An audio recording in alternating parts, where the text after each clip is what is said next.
On November 5, 1992, the city of Detroit was shaken to its core by a brutal act of violence that would become one of the most notorious cases of police brutality in American history. The story of Malice Green, a 35-year-old black man, became a symbol for the rising tensions between law enforcement and African-American communities, a tragedy that would forever alter the way the nation viewed its justice system. But what happened that night? Was it a case of self-defense gone horribly wrong? Or was it a deliberate and tragic abuse of power? Today, we delve into the shocking details of the murder of Malice Green, a case that would expose the dark realities of policing in America, and a story that would spark a wave of protests, outrage, and ultimately, a pursuit of justice that would take years to materialize. It was a cold, dark night in Detroit, where the streets echoed with the sounds of unrest. Malice Green, a man known for his quiet demeanor, had been stopped by two officers of the Detroit Police Department, Officers Walter Budzyn and Larry Nevers, after they suspected him of drug possession. The officers, armed and in uniform, approached Green, who was already in his car. But what should have been a routine stop quickly escalated into an unspeakable act of violence.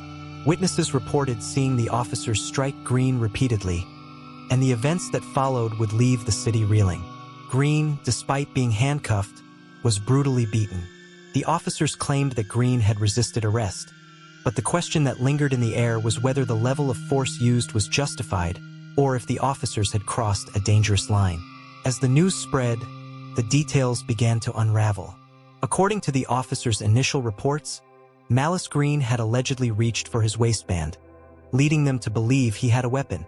They claimed he was resisting arrest and that they had no choice but to subdue him with force. But conflicting reports began to emerge. A witness who had been standing nearby gave a different account.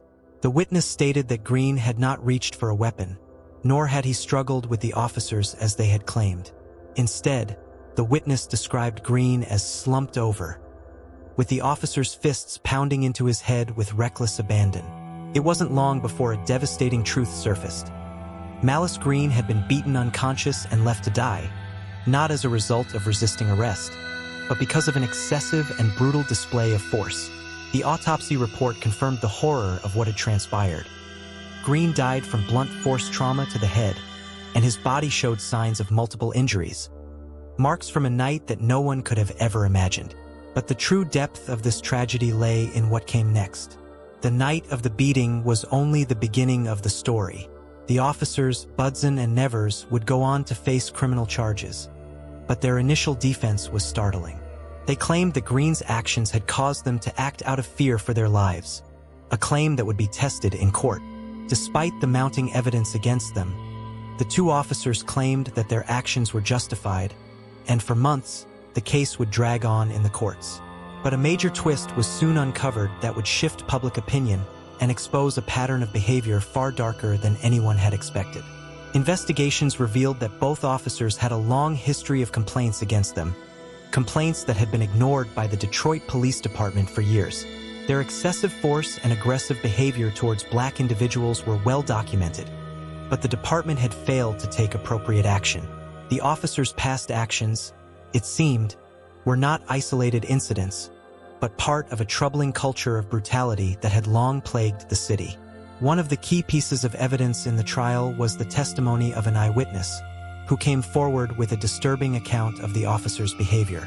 This witness recalled hearing Budzyn and Nevers use racial slurs before the incident, adding a chilling layer to the entire ordeal.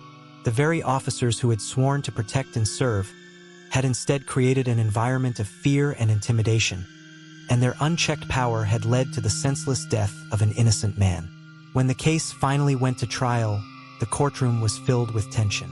The prosecution painted a picture of two rogue officers who had abused their power and taken the life of an unarmed man without cause. They argued that the officers had acted out of hatred, not fear. On the other hand, the defense clung to the argument of self-defense, claiming that the officers had been forced to use force due to Green's resistance. The trial was an emotional roller coaster. People in the community, outraged by what had happened, packed the courtroom. They chanted outside, demanding justice. It was a pivotal moment in Detroit's history, a moment when the fight for justice would be tested in the very halls of the justice system itself. In the end, the verdict was delivered, and it was a devastating blow to the officers involved. Despite their claims of self-defense, both Budzyn and Nevers were found guilty of manslaughter. The jury found that they had exceeded their authority and had acted recklessly, causing the death of Malice Green. However, the verdict was not without controversy. Many felt that the punishment was too light for the severity of the crime, and some believed that the officers had gotten off too easily. The verdict, though a victory for the family of Malice Green and the community, left a lingering question. How many more lives would be lost before real, lasting change came? The incident sparked nationwide protests, as the nation began to confront the harsh realities of police brutality and systemic racism. Though justice was served in the case of Malice Green, the story doesn't end there. The case opened a floodgate of questions about how law enforcement interacts with Black communities, and whether those in power are held accountable for their actions. Years after the trial, the name Malice Green would remain a symbol of both tragedy and resilience. His death ignited a fire that continued to burn, prompting a nationwide conversation about the need for reform in law enforcement and the importance of accountability. But despite the efforts of those who sought justice, the truth remained. Justice had come, but it was delayed. The question still lingers.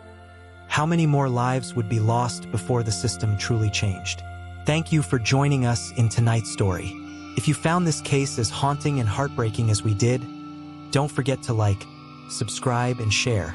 Stay tuned for more, and remember, in the world of true crime, justice doesn't always come quickly, but it's always worth fighting for.